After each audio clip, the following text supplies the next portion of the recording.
t'as froid quand tu prends du Mounjaro, Wegovy, Ozempic, ça, etc., peu importe le GLP-1, c'est normal, je t'explique ça. Avant ça, je remercie tous ceux qui sont abonnés, qui commentent, qui partagent, la communauté elle grandit, ça me fait super plaisir. Donc effectivement, hier j'ai posté une vidéo où j'expliquais que j'avais froid et que j'ai remarqué que le froid s'était intensifié depuis que j'étais passée au 5 sous Mounjaro. Donc là, par exemple, encore le cas, bah, j'ai les doigts froids, j'ai les pieds glacés, et même dans une pièce chauffée, bah, j'ai froid, clairement. Et là, j'ai vu que j'avais plein de commentaires de personnes qui me disaient moi aussi, idem, c'est pareil pour moi, j'ai tout le temps froid, etc. Il y a même quelqu'un qui m'a dit qu'il y avait beaucoup d'influenceuses américaines qui en parlaient, que c'était très courant. Donc du coup, je me suis renseignée. Donc c'est pas encore reconnu comme un effet secondaire à proprement parler, mais c'est très documenté. Et il y a plusieurs raisons qui expliquent ça, et surtout ça peut même arriver avant la perte de poids.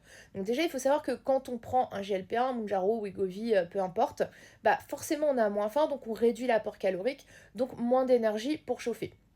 Ensuite, il y a aussi le fait que ça lisse la glycémie, donc on a moins de pics de glycémie, donc moins de chaleur qui arrive dans notre corps.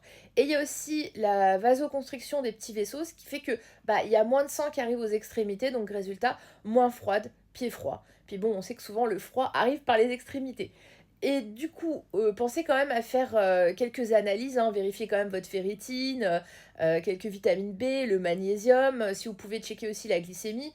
Et au cas où, si jamais vous avez un problème de thyroïde, je sais que moi c'est mon cas, ça peut arriver que ça un peu empêche la conversion de la T4 en T3. Donc pensez à faire vérifier les hormones thyroïdiennes, notamment la T3.